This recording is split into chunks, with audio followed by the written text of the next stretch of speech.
thought of you above all. I hope that to soak into our psyche this morning, that we have to understand what all is. We have to define all. All. He thought of us above all. What does that mean to us? It means that the lowest person that you can think of, that person who is insane, out of their mind, nasty and left on the side of the road, that you don't consider. He thought of him too. Him too. It's just like buying a bag of rice or oatmeal, and you spill it on the floor, and you get a broom, a dustpan, a mop, a Swiffer, and a dust cloth, whatever you can find, and you clean it up, but you leave one grain on the floor. You haven't got it all. All encompasses everything. And when he died and thought of you above all, above everything else. It tells us where we stand in the grand scheme of things and in the life of Christ. We are his treasure. He thought of us above all. And that's what this morning is. Happy Resurrection Day. Jesus Christ died for us all. And today is that celebration. It's not about colored eggs and chocolate bunnies and all of the things that we find ourselves gravitating toward. It is about us. The celebration of God's love for us. That he placed us above everything else. And that's why we should not look at the top of our shoes when we're talking to other people or when we're standing in people who we think are high esteem. We are equal to all. There is no one better than you. We're all the same in God's eyes. That's something to think about. And that's something for us, again, to get in our hearts and in our mind so that we know who we are and whose we are. But we must consider that we are thought of above everything else, above all. Let's get started this morning because we got a long way to go. I'm going to read to you from the book of Luke this morning. Luke chapter 22, beginning at verse 7. It says, "Then came the day of unleavened bread, when the Passover must be killed, and he, Jesus, sent Peter and John, saying, 'Go and prepare the Passover for us, that we may eat.'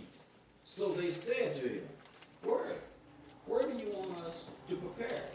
And he, Jesus, said to them, 'Behold, when you have entered the city, a man will meet you carrying a pitcher of water.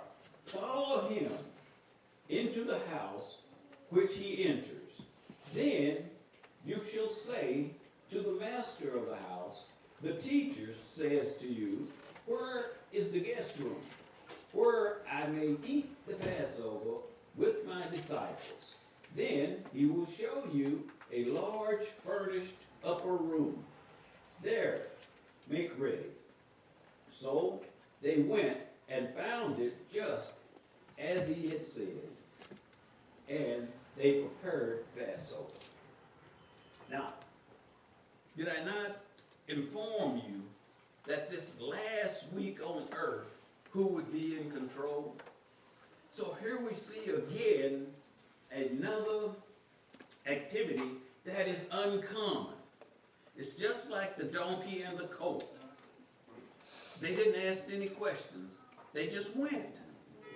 They just went, knowing or understanding in their understanding or in their interpretation of things that they would stand wherever they were going to stand, and they would go wherever they would go, and they could spend the rest of their lives in that place and still not see a man carrying a pitcher of water.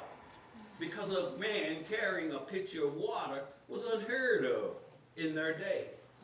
You understand what I'm saying? I'm saying he said go and you'll meet a man carrying a pitcher of water. If carrying a pitcher of water was common for man, they would have had to say, well, what will he be wearing?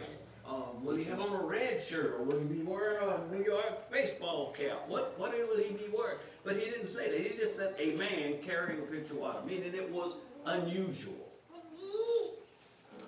And then follow that man into some stranger's house, and then say to the man who owns the house, hey, where's your guest room? My master said that that's where he's going to have the Passover with his disciples. But it says that all of that was done. They went, he showed it to them, and they prepared. This is Thursday. This is Thursday. Jesus' time is running out. His time is running out. The clock is ticking. It's Thursday. And he knows his time is running out. So he is already prepared because he's already been anointed for his birth. For his death. I'm sorry, for his death. He's already been anointed. Because he knew that it had to be done before he died, because he was going to die a criminal's death. And he would have a criminal's burial. What in Mark chapter 14, at verse 3, is this here.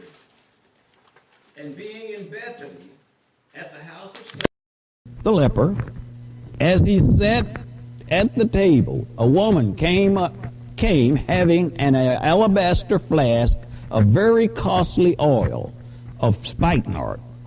Then she broke the flask and poured it on his head.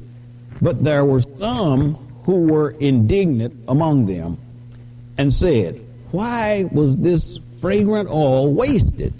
For it might have been sold for more than 300 denarii. 300 denarii was a year's wages, by the way. This bottle of oil cost over a year's wages. And given to the poor. They could have sold it and given that money to the poor. And they criticized her sharply. But Jesus said, let her alone. Why do you trouble her? She has done a good work for me. For you have the poor with you always. And whenever you choose, you may do good to them. But me, you don't have always. She has done what she could. She has come beforehand and anointed my body for burial. You see, a criminal's death did not get anointed. They would not anoint a criminal's body because he was taken from wherever he was executed and placed in a common grave. When it says a common grave, it means it is a grave occupied by many people. It's common. They just kill them, throw them in a ditch somewhere until it gets a certain level, and then they fill it up and start another one. We would call them a mass grave where there's a lot of people in it. That's what they did with criminals. So Jesus knew that. So his body was anointed beforehand. So they go now and eat the Passover. And when they finish eating the Passover, Jesus explains to Peter, he says, Peter, Satan has asked for you. You hear what I'm saying? Satan has asked for you. Peter, Satan has asked for you. He wants to sift you like wheat. The devil does not have authority over you. The devil does not have authority over you. The devil has asked for you. And he wants to sift you like wheat. But Peter was Peter. And he was adamant about being with Christ. That I'll be with you forever. Nothing can happen, you know. I'll die with you. I'll go to prison with you. I'm got you. I got your back. Ain't nothing going to happen here. And Jesus had to explain to him commonly. Peter, listen to me. Tonight, before the rooster crow, you will have denied me 3 times. And then they went out. And it says they came to the Garden of Gethsemane. And while Jesus was praying, the disciples were sleeping.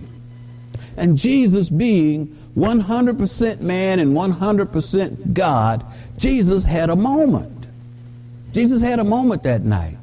And he said, Daddy, he said, Abba, Daddy, if we can do this another way, let's do that. If you read it in your book, it's just going to say that Father, or Father, Abba, Father, please take this cup away from me. Let's don't do it this way, is what he said. Let's do it another way. All things are possible to you. So let's change the effort. But that was Jesus the man. Jesus the God stepped in immediately and said, not my will, but your will be done.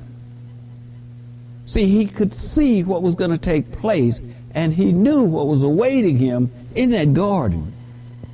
So the man in him cried out, let's take the path of least resistance. Let's do this a better way. Let's do this an easier way. But he had been destined for that death in that garden. And when he went and woke the disciples up for the third time, by now Judas has showed up with a multitude of soldiers and men from the chief priests coming to arrest Jesus. And because those officers and those men didn't know Jesus, or they may have seen him a couple of times, but it was dark, so Judas had given them a signal. He said, the one I kissed, that's the one you take. So he went and proceeded to kiss Jesus, and they went and arrested him. And when they arrested Jesus, all the disciples ran. Remember what Peter said? I'm willing to die. You see how we can run ahead of ourselves by thinking of what we would do when things are good. When things are good and peaceful, we always say how great God is and how blessed we are. And, I'm a Christian, and what can you do to me? And then soon as things get bad, why me? And we run, oh, Lord. We tend to forget about that. Peter forgot about what he said, and he ran. But here's an important note. John, little John, the one that Jesus loved. John stated that when he spoke of himself in his book. When he talks about himself, he says, the one that Jesus loved. You see, John understood the love of Jesus, and when he understood the love of Jesus, he knew that Jesus loved him no matter what. And by that same token, the love was reciprocated from John back to God. He loved him above all. Because when the rest of them ran, little John stayed with Jesus. He stayed with Jesus. And as they led him straight back to the high priest's office, it says that John was with him, but Peter followed at a distance. Peter didn't give it up. He followed at a distance, but just far enough away so he didn't get caught. And when they stood Jesus before the high priest, Peter sat out in the courtyard by the fire. And one of the servant girls recognized him and says, hey, aren't you one of the guys with Jesus? Peter says, I don't know what you're talking about.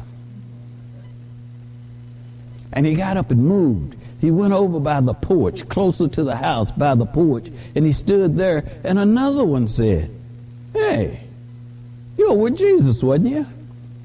Peter said, no, I don't know the man. And he stood there a little while longer, and it says, they said to him in a group, hey, surely you are one of them, Galileans, because your speech gives you away. You talk like them. Your speech gives you away. No undercover Christians is what he's trying to say here. If you're a real Christian, you can't hide it. You'll talk like them. See, Peter was talking like them. And they said, oh, surely you're one of them, because your speech gives you away. And that's when they say Peter flipped out, started cursing and swearing, and said, I don't know that man. And immediately the rooster crowed. And it says that Jesus turned and looked at Peter through the door. And Peter ran and wept bitterly. They took Jesus over to the council And of course, he was already guilty. All they had to do now was to find the name of the crimes that they wanted to put with his guilt, because he was guilty when they got him.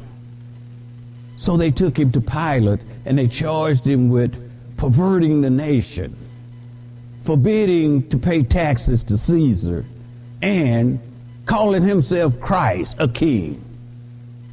And Pilate interviewed him and went back and told him, I find no fault with this man. That's once. I find no fault with this man.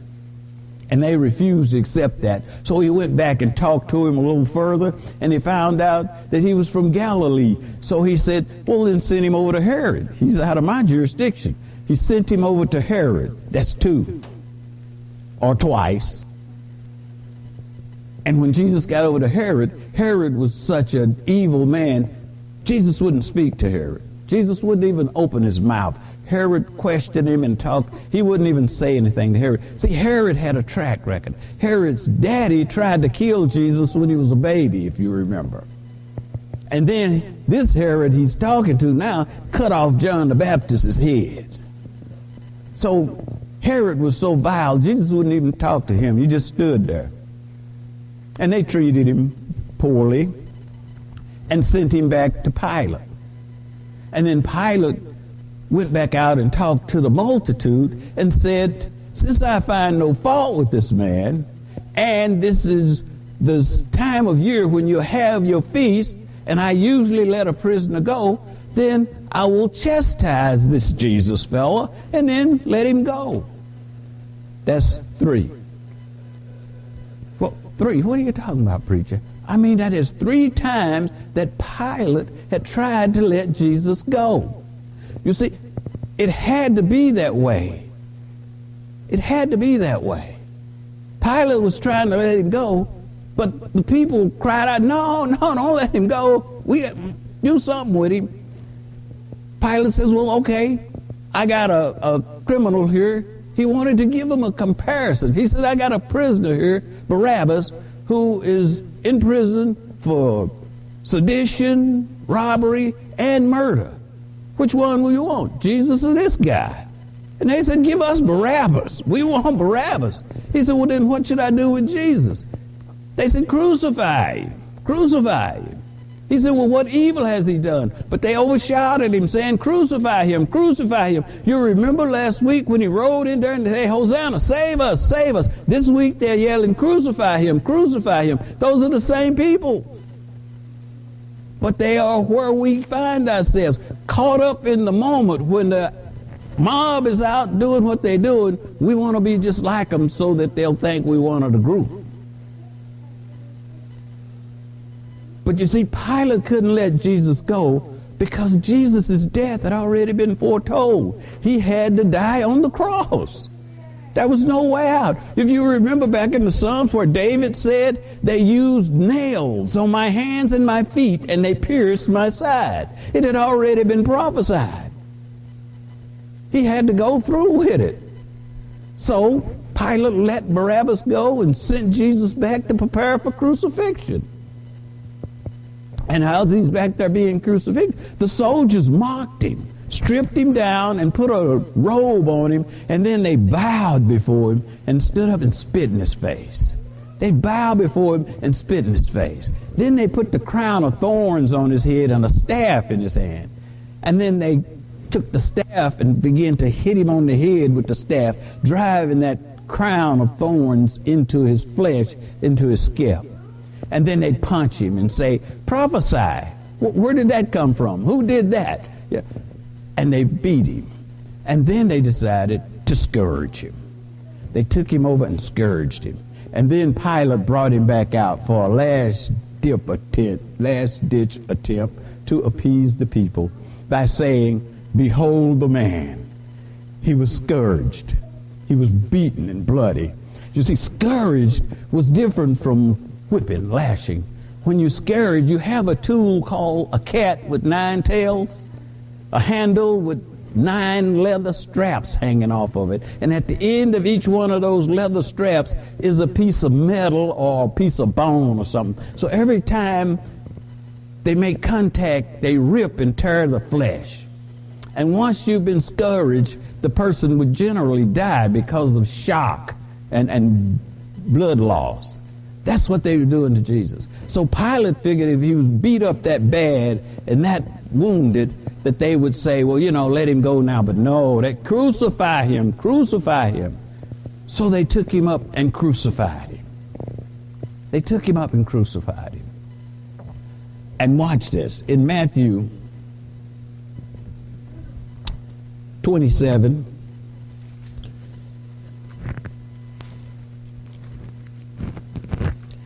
it says,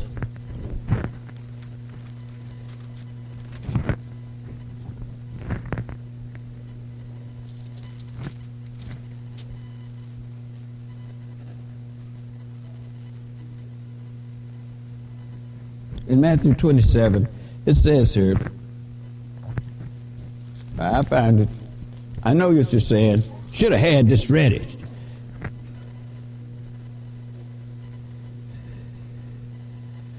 Okay, 27:35.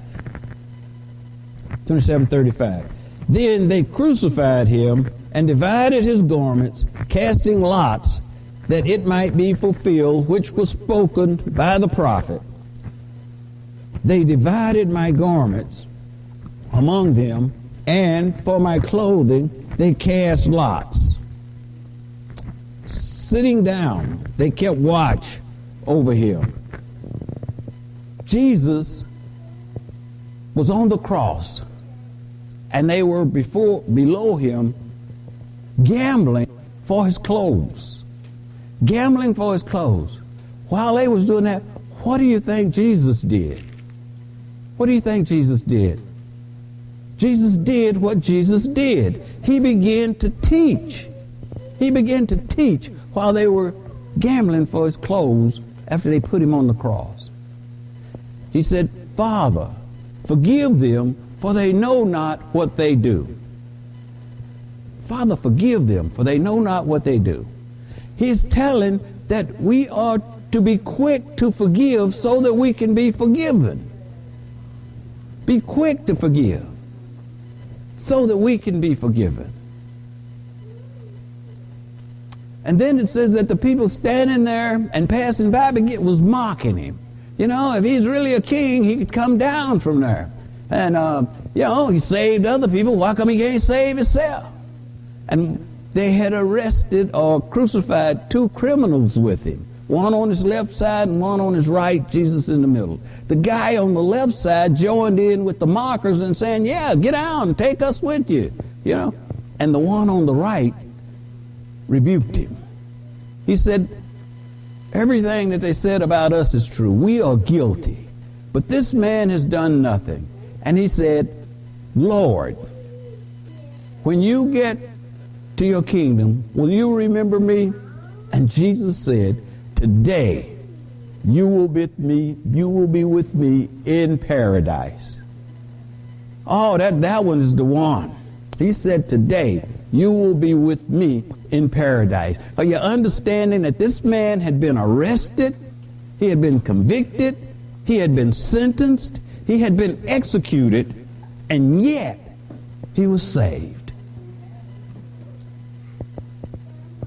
You understand what he's saying here? That as long as there's breath in your body, there is room for a change and there's hope. Never give up.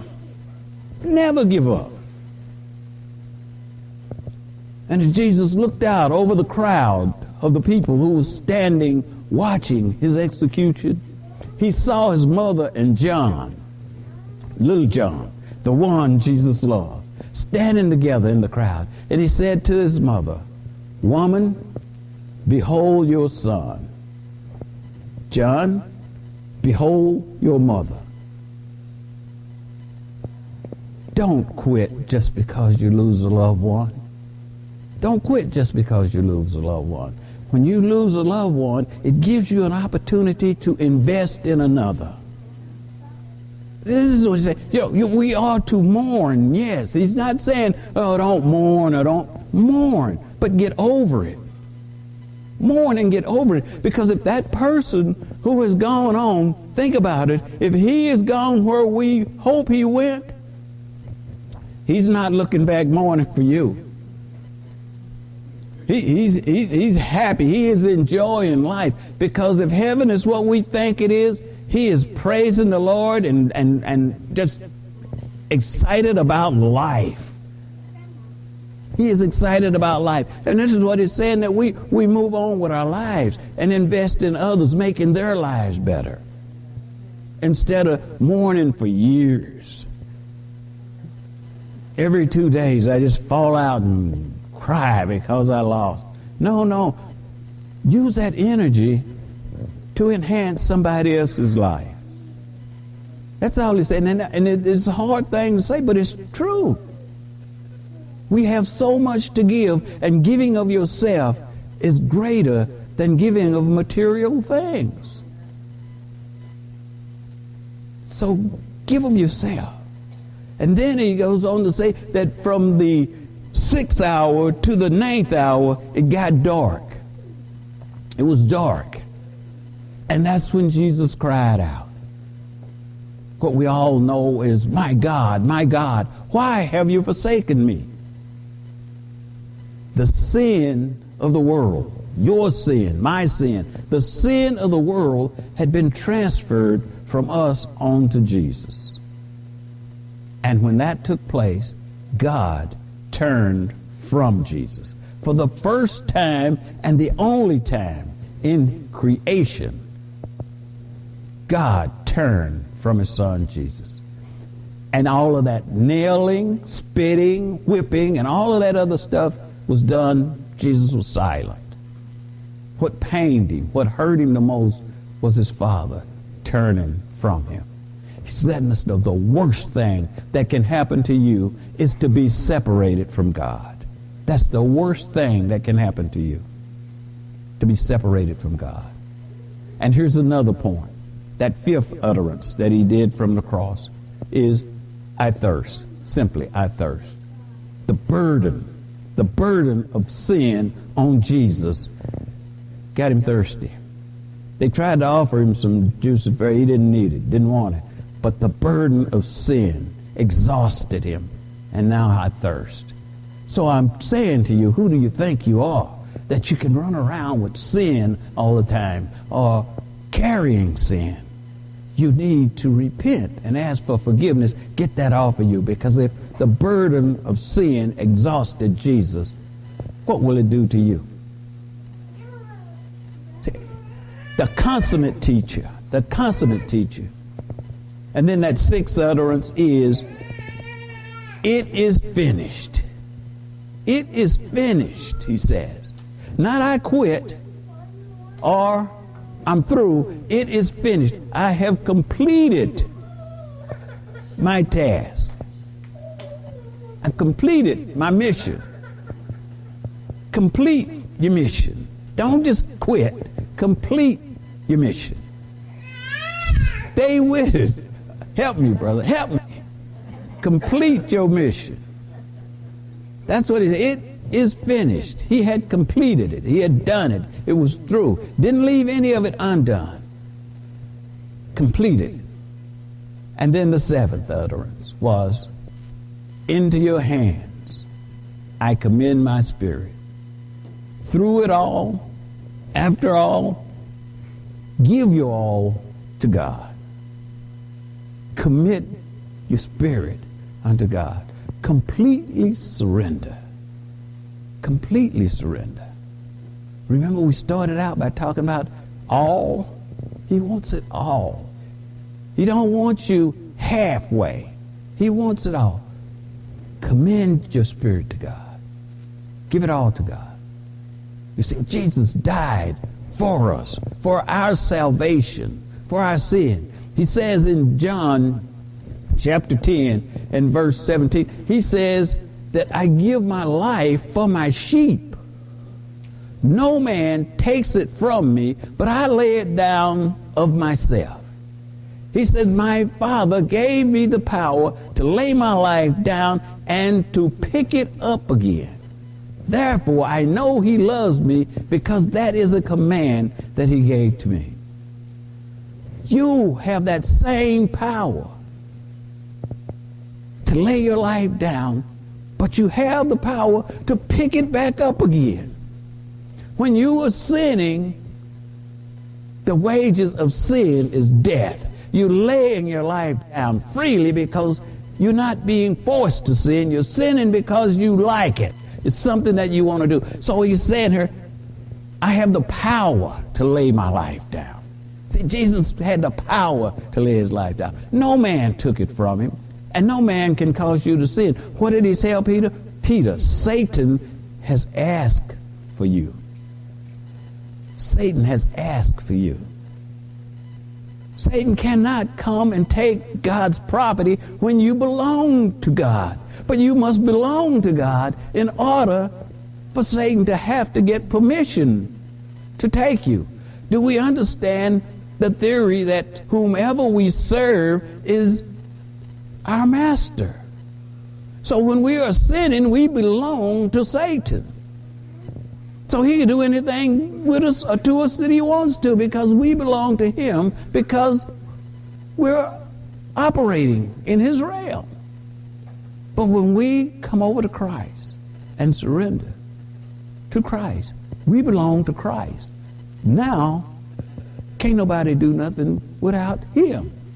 Well, wait a minute, Pastor, bad things happen all the time. Because we are in the world, but we're not of the world. So you don't ever have to give in to sin. Resist the devil, and he will flee from you. And another place it says, give no place to the devil, meaning the only way he gets is you give him the place. Give no place to the devil. You are in the image and likeness of Christ. But as we go, Jesus gave up his life for our salvation. And it says, when evening came, Joseph of Arimathea and Nicodemus went to Pilate and begged for Jesus' body. And they wrapped it in clean linen and placed it in Joseph's tomb. And the Marys watched them put it there and went home and began to prepare the ointment and the salves and all of the things for the preparation of death or burial for bodies. But they put it in the tomb, and they rolled a stone over the opening. And to make sure he stayed in there, the chief priests and the Pharisees had the tomb sealed, put a seal on it so it couldn't be opened. And then they posted guards out in front of it to make sure that we got him now and he ain't getting out. But it says that early Sunday morning, the Bible says that it was early Sunday morning at the beginning of dawn, before daybreak, just as night was passing. It says that the two Marys got up and got their ointment and their salves and all of the stuff together, and they headed towards that tomb to prepare Jesus' body for proper burial. And it says they were discussing how they were going to get that stone from over the hole, over the opening of the tomb, when a great earthquake came. Not just an earthquake, a great earthquake came. And it says that an angel, the angel of the Lord, descended and rolled the stone away and then sit on it and looked at the women and said to them, I know that you're looking for Jesus who was crucified, but he's not here. He's not here. He has risen. He has risen. He is gone. So you see, the angel of the Lord didn't come down and roll the stone away to let Jesus out. The angel of the Lord came down and rolled the stone away so that they could see that Jesus was already gone. He is alive and he is already gone. So I know that's what you come for, but come and look and see where he lay. Jesus had completed his earthly mission, and now he's on a new road again. I'm talking about the salvation of man puts you on a new road. In 2 Corinthians 5:17, it says, he who is in Christ is a new creature. All the old stuff done passed away and everything becomes new. Jesus is on a new path now. He has come and done what he needed to do, and now he's getting ready to ascend into heaven so that he can sit at the right hand of God and continue to intercede for you. You see, because he is God and he knows who we are. He knows that we will stumble and slip again. So he's got to be sitting there to say to his Father, I've already paid for that. I have already paid for that. But you have to be big enough to say, I did it. Forgive me, I did it. I'm sorry I did it. But if you hold it, ain't nothing he can do. Forgive so that you may be forgiven. And our biggest problem is not forgiving ourselves. Not forgiving ourselves. Because when he forgets it, it says that he remembers it no more. Because that's what he chooses to do. God chooses not to remember it no more. But what do? We drudge it up every time something comes up. Oh, I don't know if I should do this or not because remember what I done, or whatever. It's done. Ain't nothing you can do about it. But if you've been forgiven for it, then you have become a new creature. All the old stuff is passed away. Be like Paul and say that guy's dead. I didn't do that. I have done no wrong to no man. I've done no wrong to no man. That's what he stood there and said. And the priest had him slapped in the mouth. Said, this guy been putting all them people in prison. He slapped him in the mouth for lying. But Paul said he was a new creature. That old stuff passed away. That was not the man he was today. That's where we have to get in our life. Because of today, you are a new creature. When Jesus died on the cross, every promise that he made became a benefit for you. That is your inheritance, in other words. You see, you can't get your inheritance to the person who is leaving it till you die. Jesus made all these promises. God made all these promises. Jesus died, now we can have them. You have become a new creature. And this is where we walk. Because of today, we are free. We are redeemed. There was a balance due until Jesus said, it is finished. When he said it is finished, it was finished. Your bill was paid. So we need to walk in the light that God has given us, and he's telling us that we're free. We're free. So celebrating the 4th of July with fireworks and beer and hot dogs and smoke and all, you better celebrate Easter Sunday. That's when your freedom came. That's when you got all the benefits that is going to do you any good. Because as of this morning, at the beginning of dawn, you were free. You were free. And whom the Son set free is free indeed. Ain't nothing else can be said about it. That's the end of it. It's over. Done with. You are free.